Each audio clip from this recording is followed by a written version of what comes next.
আমিরা পশ্চিম পাড়ার প্রতিমা কিন্তু দিনের দিনে রং করতে হয়, সেই জন্য কিন্তু এখানে প্রতিমা রং করা হচ্ছে। দেখুন বন্ধুরা, এটা 2-এর বেস রয়েছে এবং 3-এর টপ রয়েছে।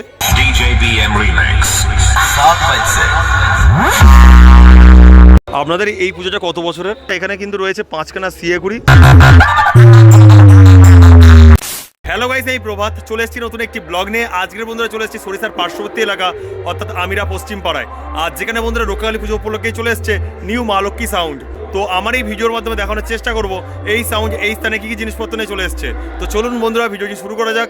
আর কেমন হয়েছে অবশ্যই কমেন্ট জানাতে ভুলবেন না। এখন চলে এসেছি আমিরা পশ্চিম পাড়ায়, আর যেখানে বন্ধুরা চলে এসছে নিউ মা লক্ষ্মী সাউন্ড। অবশ্যই দেখানোর চেষ্টা করছি এই স্থানে রাখা রয়েছে, আর সেখানে রয়েছে পুজো মণ্ডপটি। আগে পুজো মণ্ডপটি দেখানোর চেষ্টা করছে, আর এই স্থানেই পূজিত হবে মা রক্ষাকালী। আর এই পুজো উপলক্ষে কিন্তু এত আয়োজন। দেখুন, এটাই রয়েছে পুজো মণ্ডপ, আর এইখানেই পূজিত হবে আজকের রাতেই মা রক্ষাকালী। আর এই পুজো উপলক্ষেই কিন্তু চলে এসছে নিউ মা লক্ষ্মী সাউন্ড। সেই স্থানে বন্ধুরা রাখা রয়েছে মাইক থেকে শুরু করে লাইট কিন্তু সব দিয়েছে এখানে। অবশ্যই বলার চেষ্টা করবো কতগুলো মাইক ব্যবহার করছে এখানে নিউ মা লক্ষ্মী সাউন্ড। আর এই পুজো জায়গায় কিন্তু পরিচালনা করছে দুখানা পাড়া, তার মধ্যে রয়েছে কয়ালপাড়া এবং মিস্ত্রি পাড়া। আমিরা পশ্চিম পাড়ার প্রতিমা কিন্তু দিনের দিনে রং করতে হয়, সেই জন্য কিন্তু এখানে প্রতিমা রং করা হচ্ছে। পশ্চিম পাড়ার একদম শেষ প্রান্তের দিকে কিন্তু বাড়িতে কিন্তু রং করা হচ্ছে। আর অসাধারণ রূপে কিন্তু মা এখানে বিরাজমান, অবশ্য আপনারা বুঝতে পারছেন। কটার মধ্যে কমপ্লিট হয়ে যাবে? সন্ধ্যা হয়ে যাবে? হ্যাঁ, 7টা বেজে যাবে, তাই তো? দাদাভাই বলছে 7টা পর্যন্ত সময় লাগবে ঠাকুরটাকে রেডি করার জন্য। পেয়ে গেলাম এই পুজো কমিটির একজন সদস্যবৃন্দকে। তো কাকুর নাম কি? আমার নাম পঙ্কজ কয়াল। আপনাদের এই পুজোটা কত বছরের? তো কয়াল পাড়া নেই পুজোটা হয় না, মিস্ত্রি পাড়া রয়েছে? এটা মিস্ত্রি পাড়া। আচ্ছা, মিস্ত্রি পাড়া, তার সাথে কিছুটা পাড়া কয়াল পাড়া। পাড়ার নাম হলেও আমাদের টাইটেল সব কয়াল। আচ্ছা আচ্ছা, মিস্ত্রি পাড়া, আচ্ছা আচ্ছা, কিন্তু টাইটেল কিন্তু সবাই কয়াল, তাই তো? আপনাদের নেক্সট দিন মানে আজকে তো পুজো রয়েছে, মায়ের আরাধনা রয়েছে, এরপরে কি প্রোগ্রাম কিছু রয়েছে? এবছর সেরকম প্রোগ্রাম নেই, তবে অন্য বছর থাকে। আচ্ছা, আপনাদের বিসর্জন তাহলে কবে হচ্ছে? আমাদের বিসর্জন হচ্ছে আজকে পুজো হচ্ছে, কালকে প্রতিমা থাকবে, তারপরের দিন আচ্ছা দুপুর 12টা-1টা নাগাদ পুজো উপলক্ষে মন্দিরটা তৈরি করা হয়েছে। তো সারা বছর কি এর মধ্যে প্রতিমা থাকে? হ্যাঁ, প্রতিমা থাকে বলতে এই কাঠামোটা অক্ষয় তৃতীয়া দিনে মানে পুনরায় ঘর দিয়ে প্রতিস্থাপন করা হয় কাঠামোটা। আচ্ছা আচ্ছা, এটা প্রত্যেক শনিবার মঙ্গলবার পুজো হয়, সারা বছরই পুজো হয়। মানে মায়ের কাঠামোটা এখানে থাকে, তারপরে নিয়ম অনুযায়ী যেরকম বিসর্জন করা হয় বিসর্জন করে দেওয়া হয়, তারপর বিসর্জন থেকে কাঠামো তুলে সেটা অক্ষয় তৃতীয়াতে আবার পুজো করা হয়। আচ্ছা আচ্ছা, করে ঘর টর থাকে, ওই কাঠামোটাই পুজো হয় সারা বছরের শনিবার মঙ্গলবার। তো আমাদের ভিডিওতে জানানোর জন্য অসংখ্য অসংখ্য ধন্যবাদ। খুবই ভালো লাগলো আপনার সাথে পরিচয় করে। আবারও আসার চেষ্টা করবো আপনাদের এই স্থানে। অসংখ্য ধন্যবাদ। তো এবার বন্ধুরা বক্সটিকে দেখানোর চেষ্টা করছে। দেখুন এই স্থানে রাখা রয়েছে, আর দেখুন বন্ধুরা এটা 2-এর বেস রয়েছে এবং 3-এর টপ রয়েছে। তবে দেখতে ছোটো, কিন্তু এর কাজ কিন্তু বহুত। অবশ্যই যখন স্পিকার চেকের ভিডিও আসবে অবশ্যই আপনারা বুঝতে পারবেন। দেখুন, আর একদম কিন্তু নেট দিয়ে ঢাকা দেওয়া রয়েছে, তাই জন্য স্পিকারগুলো দেখানো যাচ্ছে না। তো বেসের মধ্যে 2টো করে স্পিকার রয়েছে এবং টপের মধ্যে 3টে করে স্পিকার রয়েছে। আর এটা বন্ধুরা রয়েছে 18-15 সেট আপ, কেননা বেসে রয়েছে 18 ইঞ্চি স্পিকার এবং টপে রয়েছে 15 ইঞ্চি স্পিকার। তাছাড়া দেখুন বন্ধুরা অজস্র টুইটার র্যাক ব্যবহার করা হচ্ছে। আর এই বক্সের একদম পিছন সাইডে রয়েছে অ্যাম্পলিফায়ারগুলো। অবশ্যই দেখানোর চেষ্টা করব কী কী অ্যাম্পলিফায়ার ব্যবহার করছে এই বক্সটিকে পরিচালনা করার জন্য। দেখুন বন্ধুরা এখানে কিন্তু রয়েছে 5খানা সিএগুড়ি, সব কিন্তু সাউন্ড স্ট্যান্ডার্ডের সিএগুড়ি রয়েছে।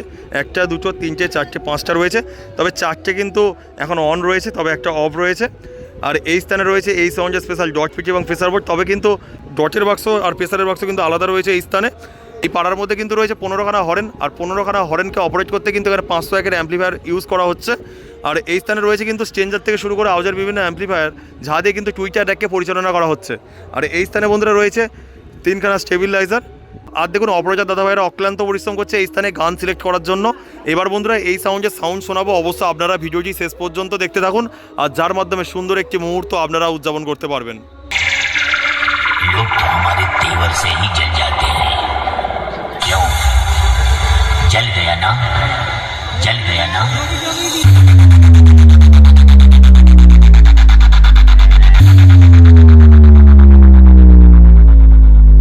साला मैं कब का यमराज के पास जाने के लिए तैयार हूं, लेकिन यमराज बोले तू अभी आने के लिए नहीं, अपने दुश्मनों को भेजने के लिए बना है। समझा क्या? DJ BM Remix 7 बजे से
Remix.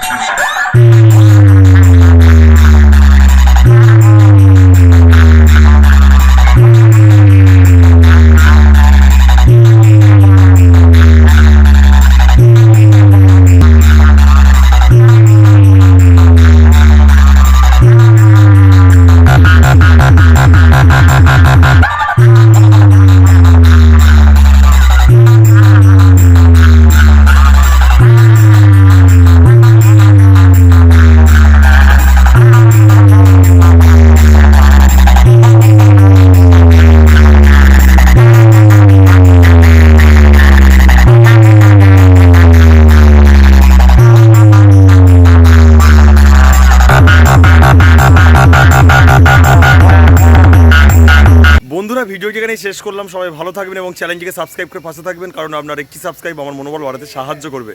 তো চলুন বন্ধুরা, বাই।